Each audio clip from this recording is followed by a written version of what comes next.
For a great hospitality career, call 98310.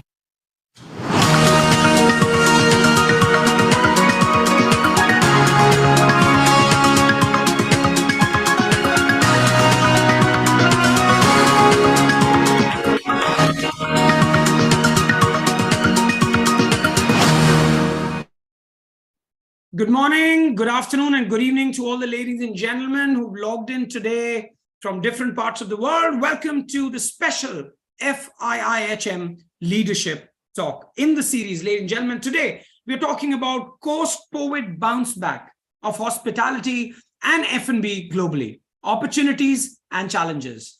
This is the most awaited talk of today, and the speakers, we've got some stalwarts logging in from different parts of the world. Allow me to introduce you to our speakers and straight away go on the hot topic as I announced. And the speakers that we have today are Chef Chris Galvin, a Michelin-starred chef, has over 40 years of experience in the field of culinary and restaurant management. He's the chef patron and director at Galvin Restaurants and has experience of opening over 30 restaurants internationally. Chef Galvin has won many awards and is a celebrity chef for culinary programs on BBC. He's also the co-author for the book Galvin, a cookbook debut. Professor David Foskett, MBE. He's a legendary food and hospitality specialist. Professor Foskett is also a famous hospitality educator with his books Theory of Cookery and Practical Cookery being sold as textbooks for culinary in over 140 countries. He sits on the board of various hospitality institutions, the most notable of which are as the chairman of the jury of International Young Chef Olympiad, as a member of the management committee for Institute of Hospitality, Royal Academy of Culinary Arts, the Hotel Futures Board, and many more. Professor Foskett has also been voted one of the most influential people in hospitality globally. Welcome to Professor Foskett and Chef Chris Galvin. And our third speaker for today is Dr. Suborno Bose. He's a hospitality evangelist and chief mentor and chairman, Indie Smart Group and IIHM Hotel School. A chartered accountant by education, Dr. Bose is an entrepreneur with knowledge and curiosity in multiple fields, including hospitality and education. The man behind International Young Chef Olympiad, Dr. Bose is also the CEO of International Hospitality Council, London. Having won multiple awards in the field of business and leadership, he's also an acclaimed author with his book, Art of Hospitality, becoming a household name in the hospitality institutions. Ladies and gentlemen, it's 4:33 by India time by my studio watch. The topic is post-COVID bounce back of hospitality and F&B, globally opportunities and challenges. And to start off the talk, I'll invite Dr. Bose to take this conversation forward. Dr. Bose, over to you. Absolutely amazing, Abdullah. Thank you so much. And thank you to all the viewers who have logged in, and many more are logging in. A very warm welcome to Chef Chris Galvin and to David Foskett. It's such an always a pleasure to see you, Chris. You are an absolute inspiration to all of us and all our students, and such a pleasure to have you in the first leadership talk of the IIHM International College of Distinguished Fellows. And as an distinguished fellow yourself, who better can be to kick off this leadership talk series? And of course, I've got my own mentor, and I'm sure a mentor of you as well, Chris, David Foskett, who has been absolutely an inspiration for all of us, taught, I think, millions of people online, offline, all over the world. But I think more importantly, been instrumental in so many great initiatives, including the now famous Young Chef Olympiad, which he heads as the chair of the YCO. And of course, the International Hospitality Council based in London. And ladies and gentlemen, all my friends and the fellow of IIHM, and all the directors of the IIHMs who are also the fellows of IIHM. We have got some students also today, as I can see, IIHM Ahmedabad, IIHM Bangalore. I can see the students also waiting eagerly. It's 4:35 by Indian time, but students are all waiting to learn from this very, very interesting discussion, which will be led by David Foskett, and our guest for the day is Chris Galvin, the Michelin star chef Chris Galvin. And I'll now request David to take over the conversation, and as I will come off and on interjecting, and David will lead this leadership talk by Chris Galvin. Over to you, Professor Foskett. You are muted.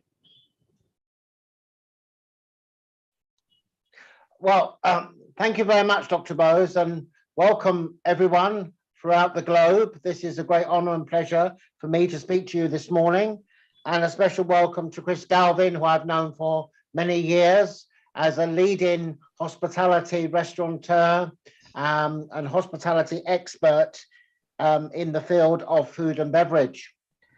And indeed, we have faced some very difficult times, particularly during the pandemic, and now post-pandemic, when we thought we were over many of our problems, we now have a war in the Ukraine, which has affected energy and food prices, which is caused a major problem in Europe.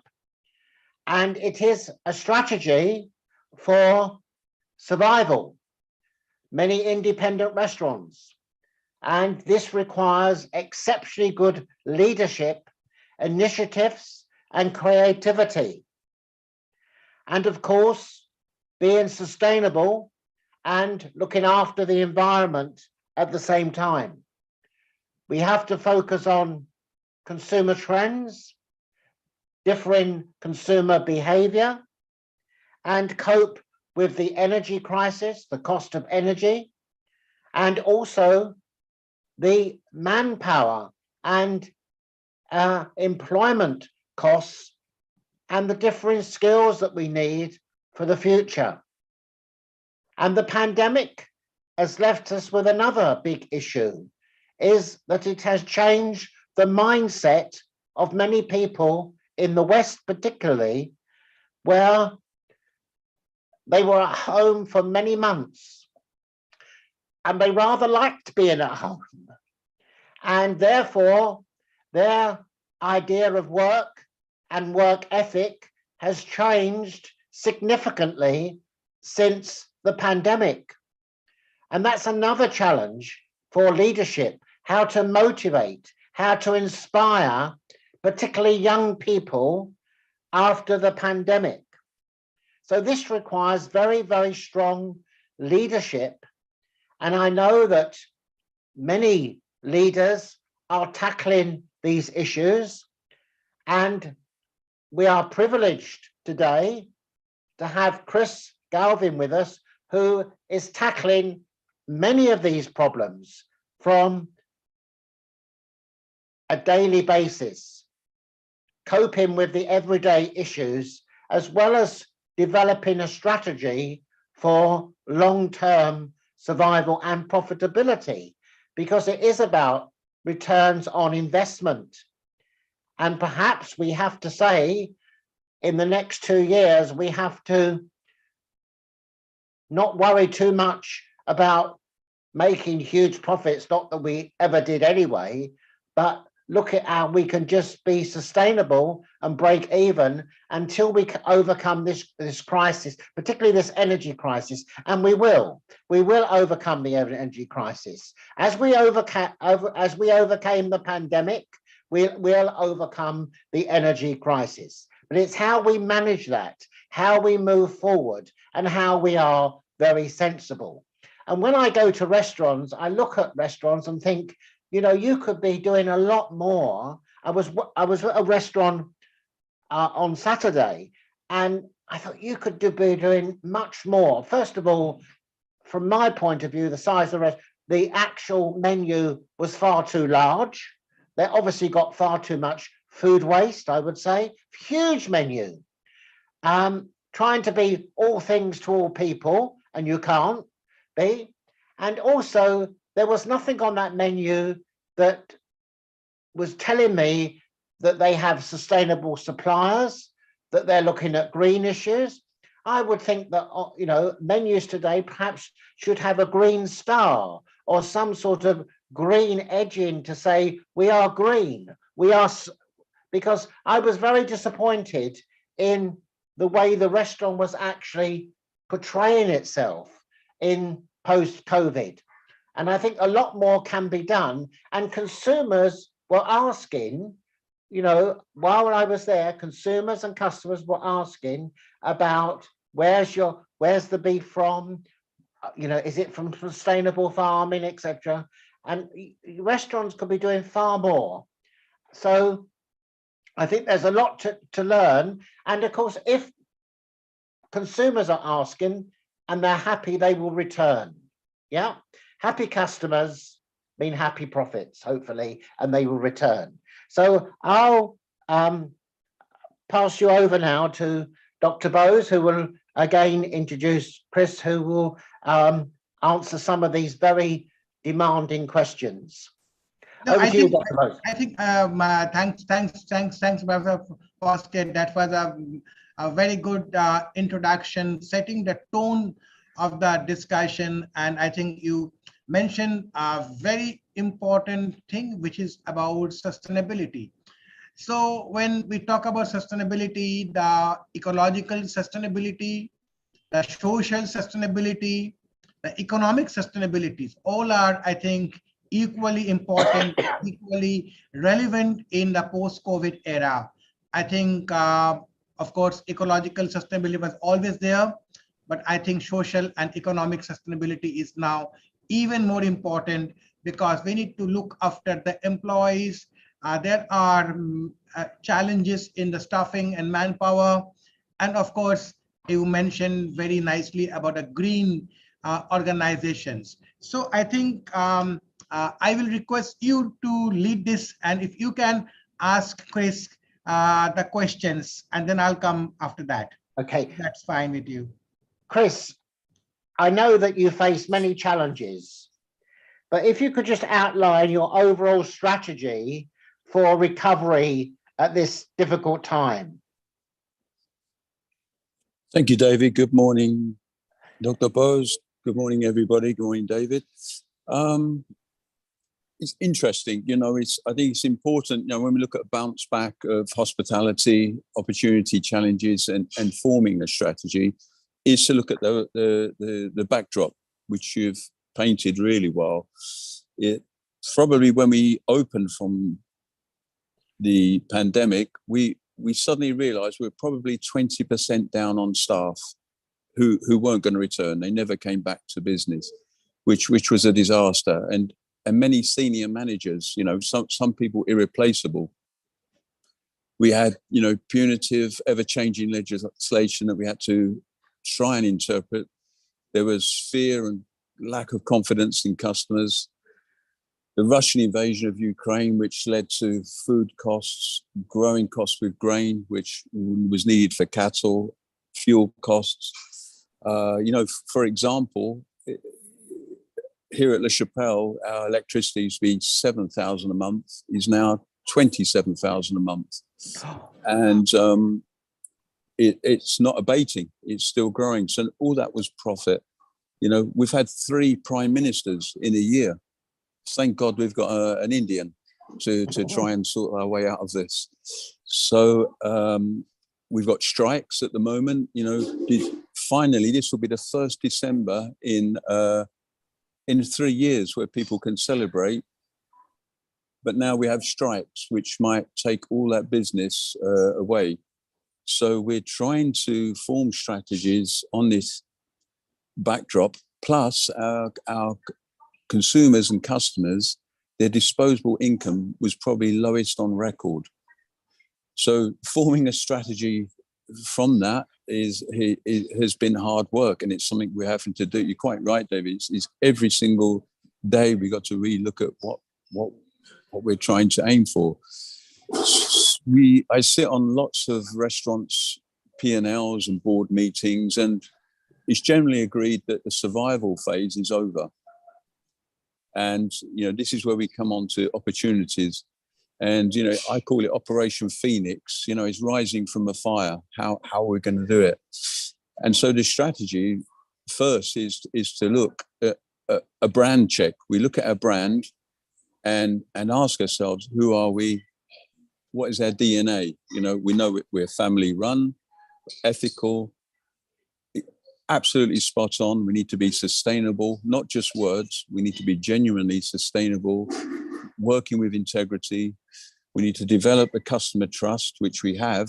We've got deep roots. We're seasonal, ingredient-led. We've always been about affordable luxury.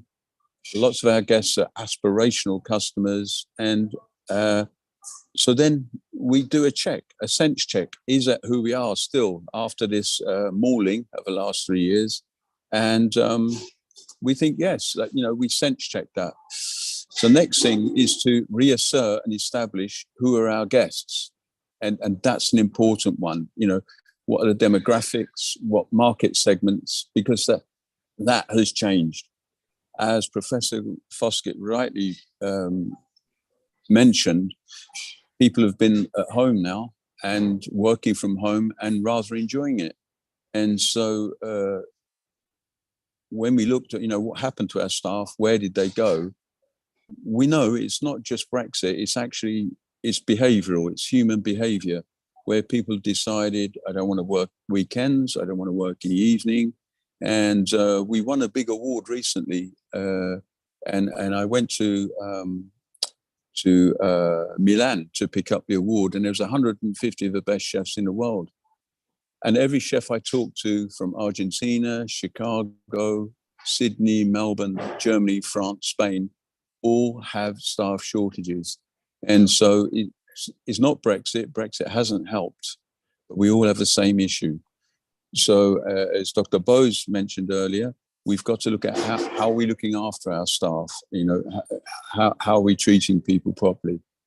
So we discovered, especially in the city of London here, that many people were only working 3 days a week. So Mondays and Fridays, we lost all of our core business of bankers, stockbrokers, yet we were still busy. And I just said to the general manager, but who are they? Who are these people?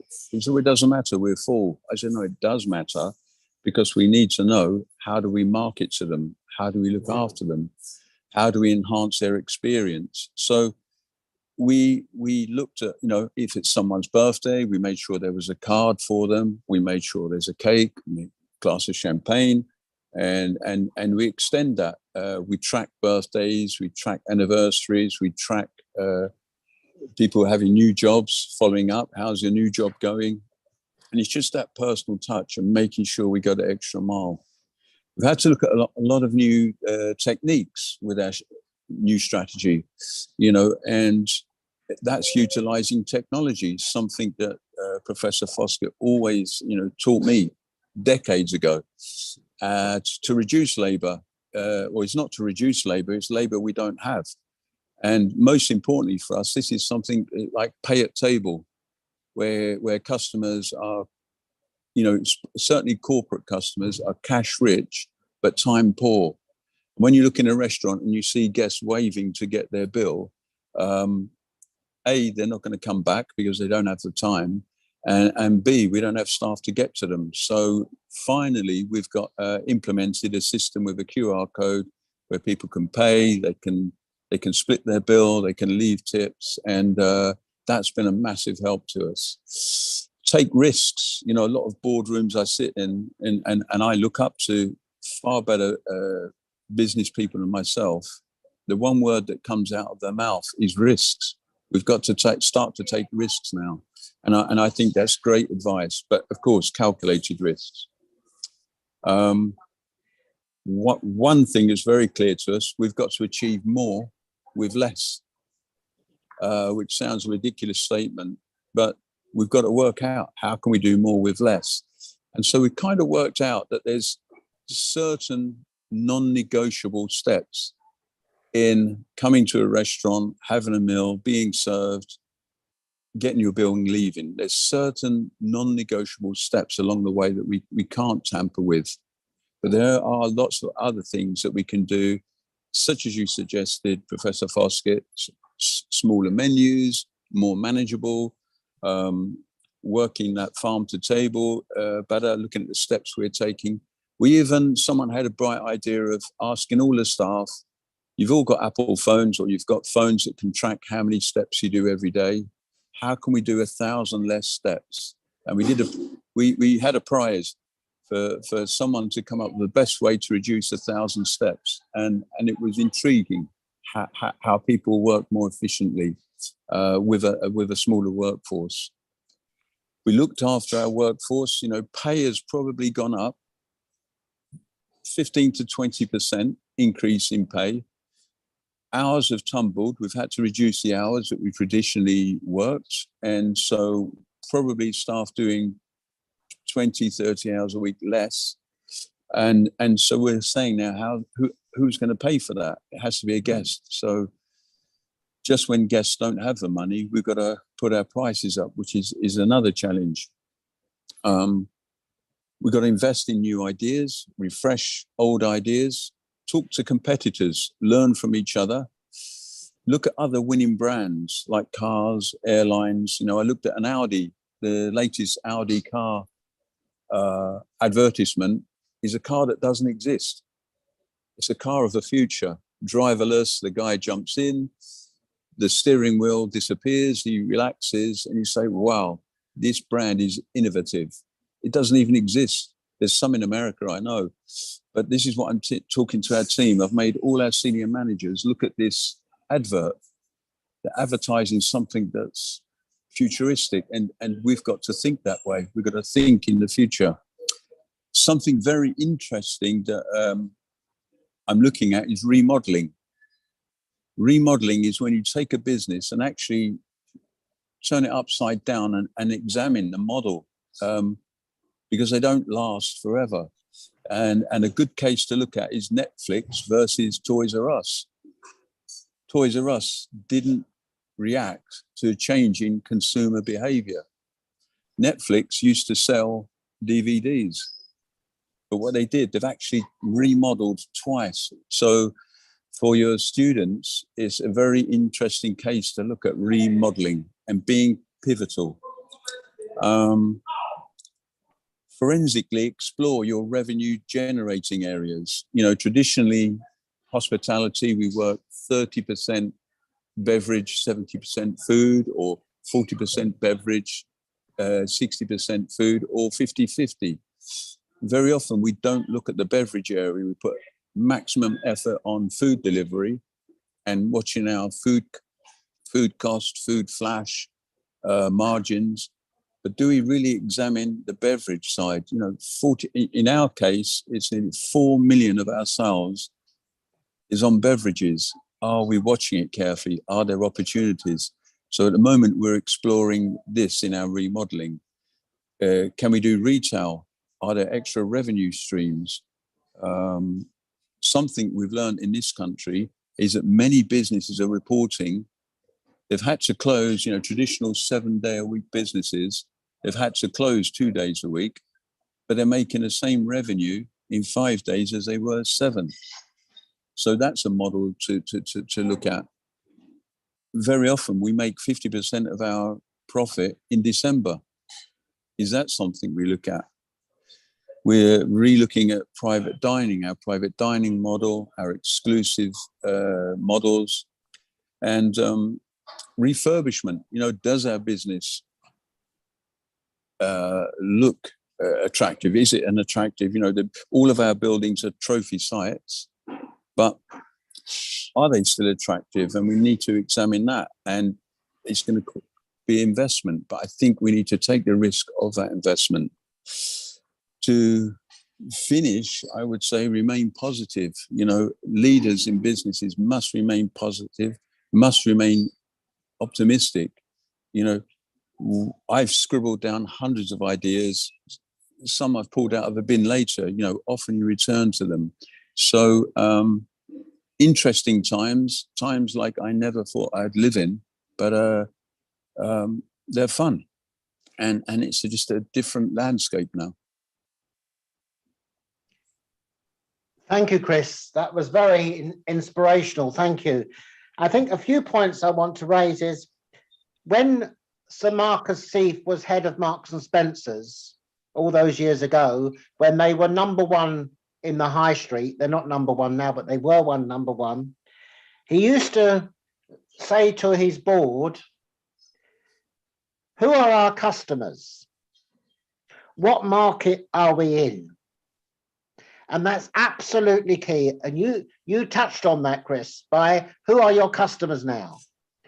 Who are our customers? What market are we in? He always got views from his employees. He would walk the floor of Marks and Spencer's and ask them, what do you think? What should we be doing? And I think that it's very important to engage employees. And of course, John Lewis Company has done this for many years. They engage and empower their employees. And in fact, they don't call them employees. They call them partners. And I think the idea of calling someone a partner, it means far more to them. What does a partner mean? Well, it means they get a bonus every year. Yeah. I don't like the word employee in a restaurant because I think we're all part of the team. Yeah, we are a team member. And I think Disney referred to team members, not employees. You're a team member. And Charles Handy, the great writer on management, he writes in his book, I don't understand why more companies don't adopt the John Lewis model. Well, the answer is very simple, that actually it costs money. Yeah. But the thing is, with today where we're in, it may cost you more, but what is the cost of not doing it?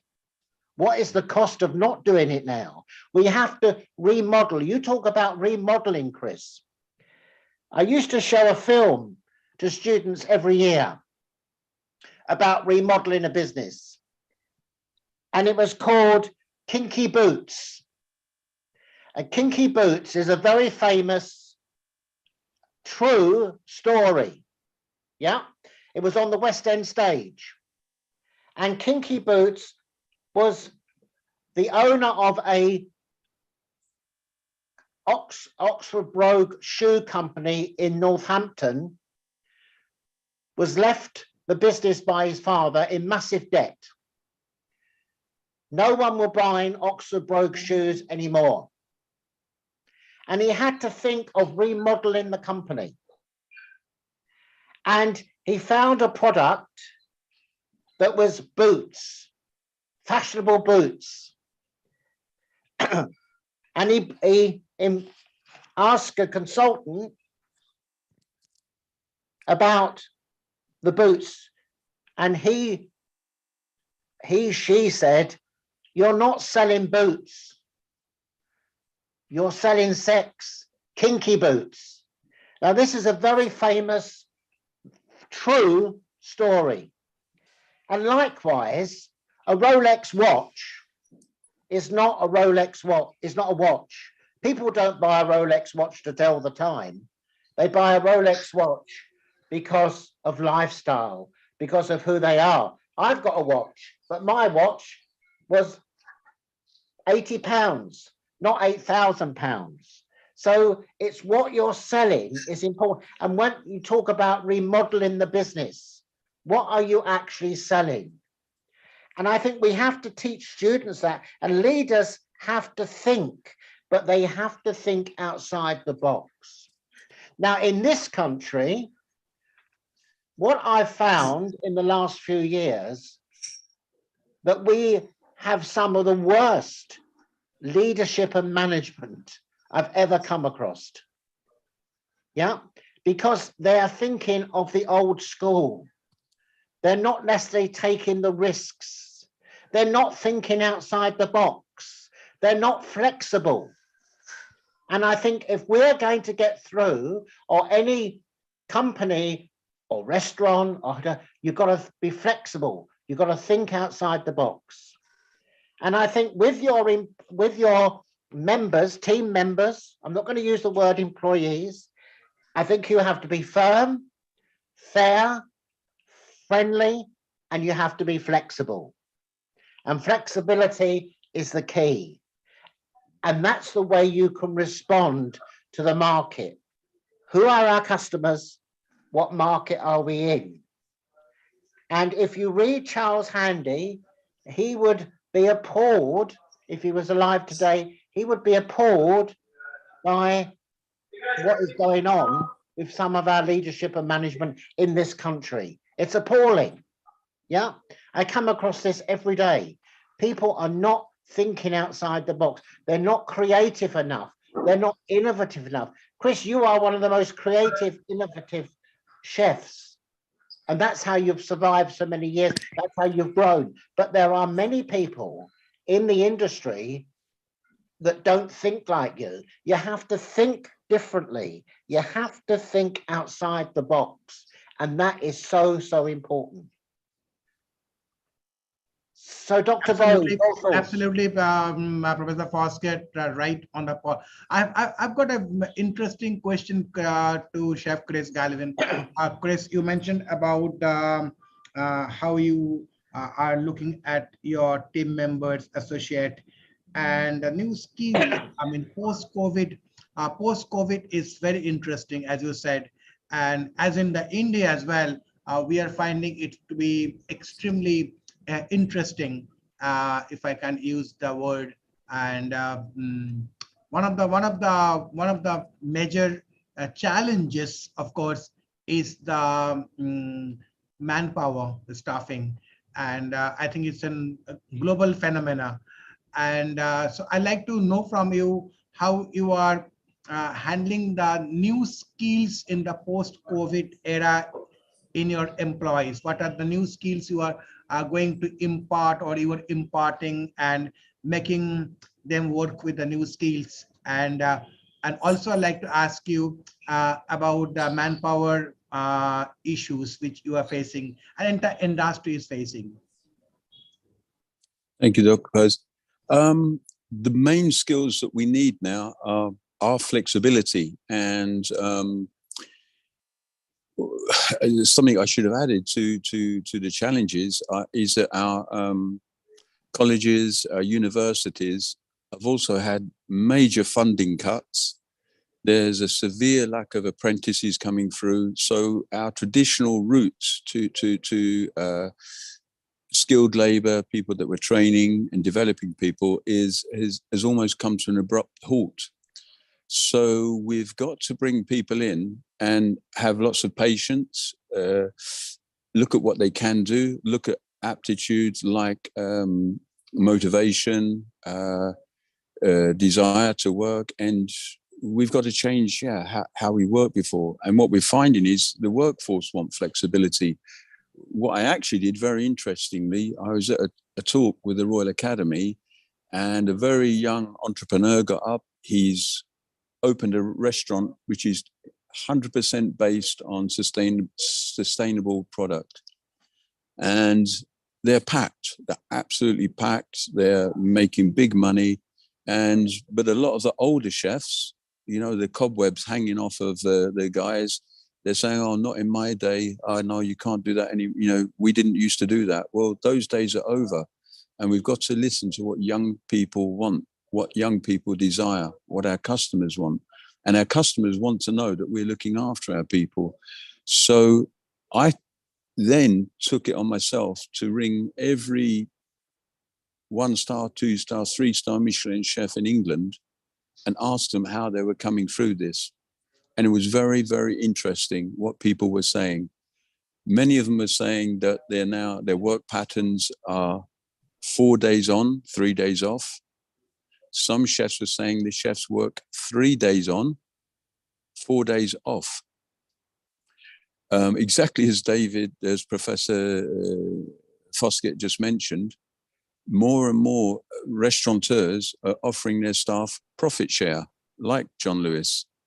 So they're looking at the P&Ls, they've got access to what's been made, what's available, and the team are actually sharing in profit that's made. And so we're doing that ourselves. We're going to be using that. We've been involving the team more to share with them the challenges, because something very important, Dr. Bose, is that after 3 years of incredible pressure and stress, people like myself, leaders are actually saying, what about me? What about my health? And I've been through severe stress like I've never, ever imagined for 3 years. But sustained stress is not good. It's not good for your health. It's not good for your future. And lots of good friends, businesses have crashed.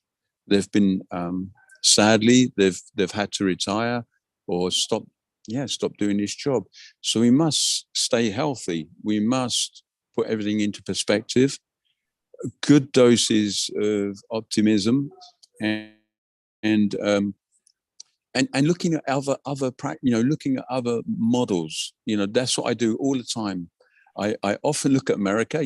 January is coming up. We know business is going to be bad, but what do they do in America to generate business? And really interesting. And so I try and inspire our people with that. But we're finally, the country is so far on its knees. We are in big trouble in the UK. People don't have money. It's getting cold now. People are not turning on their heating because they can't afford it. They're not eating. They're having to make a choice between eating or putting the heating on. And so they're starting to return to work. We're starting to see people having to work where they were making a choice not to work. They are coming through the door, but they're not trained. So we've got to develop ways of training them basics all over again.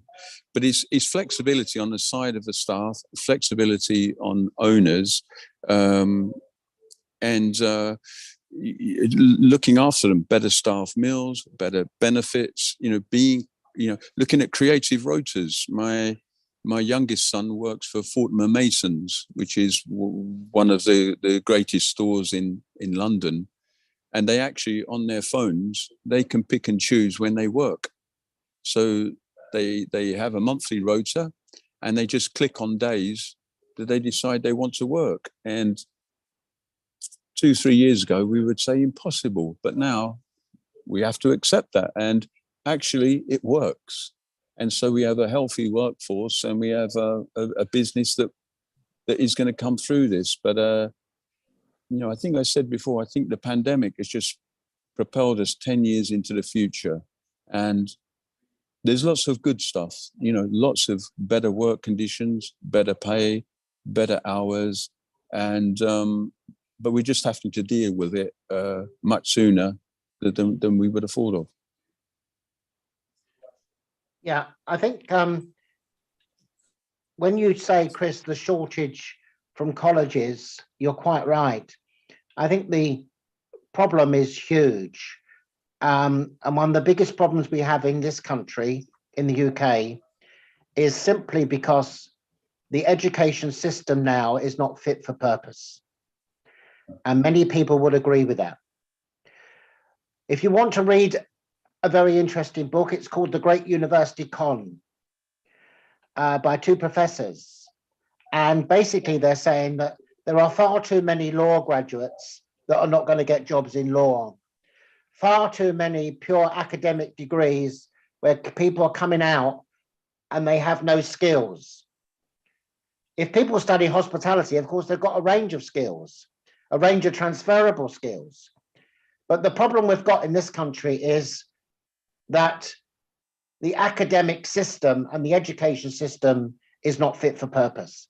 And that's not going to be addressed immediately. I think what we need to do is we need to really make our team members, our partners, ambassadors, that they go out and they tell what a good job they've got, how well they're looked after. And I think that is absolutely crucial that you do that. And now, with regard to the business in January, a couple of years ago, I said to a gastro pub who was struggling on a Monday and Tuesday, I think they closed Monday, but they opened Tuesday, and they would find it very difficult to actually fill the tables on a Tuesday. And I said, what you should think about doing is giving away a table. He said, what do you mean? I said, on that night, you fill your restaurant, and each table at the end of the night is put into a raffle, and the one that comes out gets their table free. So if you've got 10 or 20 tables, I know I've got a 10 in 1 chance, a 20 in 1 chance of actually coming out of the restaurant and not paying. Yeah. And it was a phenomenal success. He was packed every Tuesday, that people were trying to get their table for nothing. Yeah. So it's, if you like, it's like a club, you know, we go on the Tuesday club, and we might get the table for free. So there's ways of bringing the people in, bringing the customers in. And again, it's thinking outside the box. And that is so important, to have a brainstorming. And when you get together with people around a table and say, right, let's brainstorm. Let's think what I call signetically. Signetically means no matter how stupid it is, no matter how stupid the thought is, let's bring it back that it actually makes sense. And that can be very, very successful. So it is about thinking and about driving ideas. And we're never short of ideas. We keep growing and growing with ideas. That's what makes us human, because we've got a brain and we've got ideas. Let's harness. And some of those ideas come from your team members.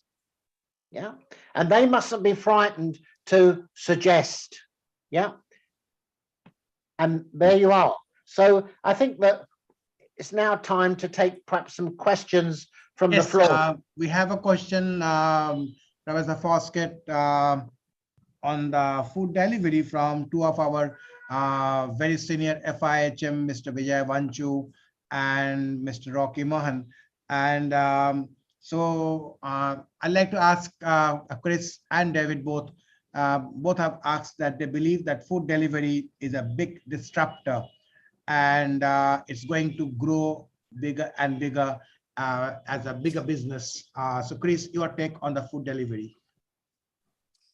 Yeah, very interesting point. And this is, you know, on this remodeling, we looked at, should we get a dark kitchen?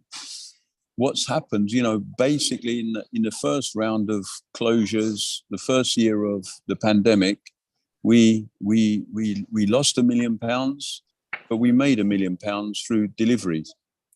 And then we reopened, my brother and my partner, he said, let's keep going. But the problem was the cardboard boxes, the stock, would have been too stressful to ask our team to stretch them to do the deliveries. Wouldn't have worked.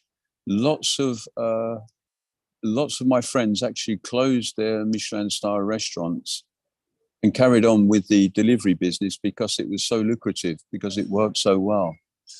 What's happened now, however, you know, we saw a growth upon growth in the delivery business, but what's happened now, they've started to crash. And especially as disposable income is shrinking, you know, I'm seeing less and less delivery bikes. I'm seeing less and less Uber bikes, who normally are always around where I live.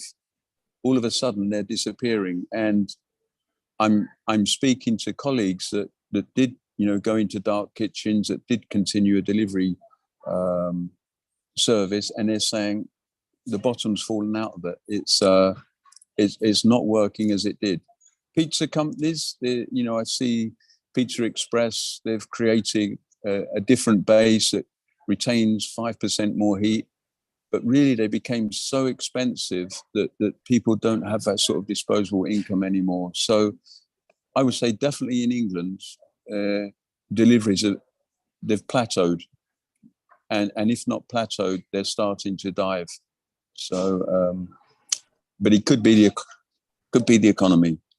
I'm not sure, but it's definitely on the high end deliveries of people are starting to pull out of it. Yeah. So as a supplementary question to that, Chris, you are expensive aspirational restaurant, Michelin star, and so as you said very nicely, you are looking at your new customer behavior, new consumer behavior, as we say in economics. So is it the same people who used to be your customer pre-COVID coming back, or are you getting the new set of guys who are coming back? So what's the like of the mix of the consumers in your Michelin star outlets? Yeah, good question. I would say definitely we've had customers that supported us throughout. So they ordered the Galvin at home from Scotland, Wales, Cornwall, in the south of England. We were well supported by our customers. They all came back. The majority came back, but many of them that worked in the city said, unfortunately, I'm not coming into the city more than 2 days a week, 3 days a week. So we had to supplement with other guests. And these were more celebratory. These were people celebrating anniversaries, birthdays, new jobs, leaving jobs, graduation. What my fear was there, Dr. Bose, was that our leaders in our company just said, oh, this is great. But that wasn't enough. We need to know who is coming through our door. We need to know, how do we market to them? If we don't know our guests, how on earth? We mustn't do this scattergun marketing newsletters. We need to make sure we take aim and we know who they are. So I would say we're also trying to work on a younger generation. We're trying to make good entry points on our menus, good entry points on our wines. And if people want to splash out, they can do that. What is becoming difficult is that prices of wine, prices of food are so high now, there isn't anything cheap anymore. So, which is quite right. And when we look at sustainability and being ethical, food should never be cheap, ever, ever, ever. So I think people are realizing what food costs, what we should be paying for it. And I've said for many years, we should eat less, but better quality. And also importantly, they're appreciating people. They're appreciating the quality, the skills, the young people that our staff deliver, the knowledge that they have to have, when explaining wines, when explaining dishes. People actually, for the first time ever, this is one of the benefits post-pandemic. People are starting to value this knowledge and these skills, which didn't happen before. More on the continent, I would say, but not in Britain. It was just accepted. But now they are valuing this.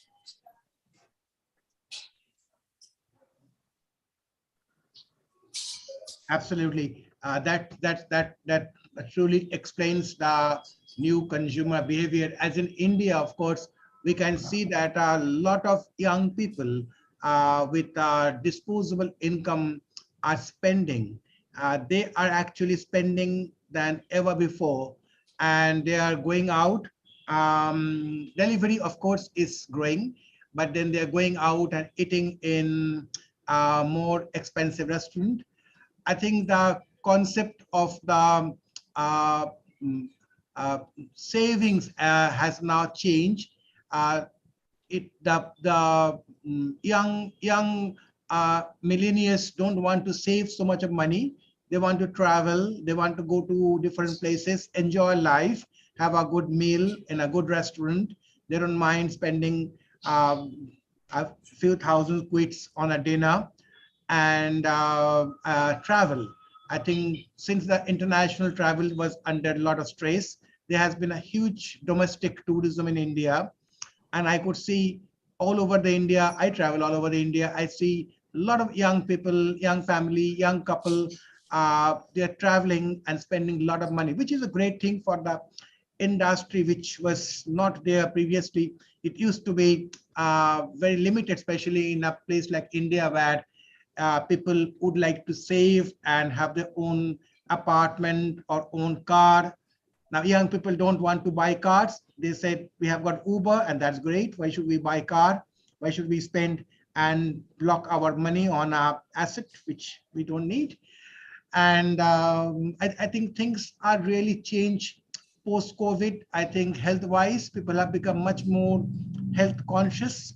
In a sustainable point of view, they are eating more sustainable food.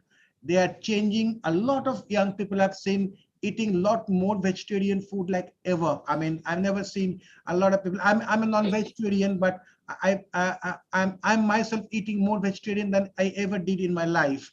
I know the people are become much more conscious about the advantages and the virtues of vegetarian food as well. And of course, the sustainability factor.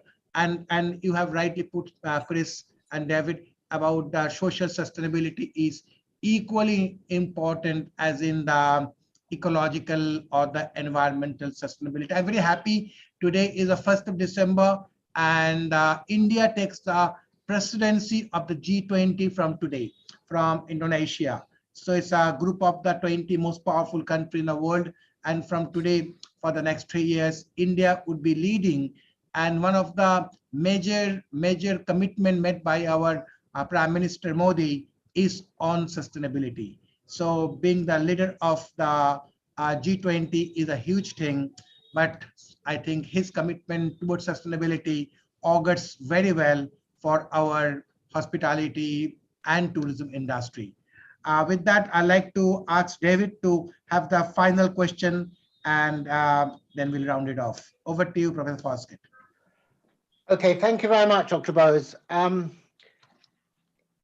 If there are any more questions, we'll take them. There are many challenges that we have to face, but I think the whole conversation this morning has been very informative, very inspirational, and indeed, the problems we face can easily be overcome in the next few years.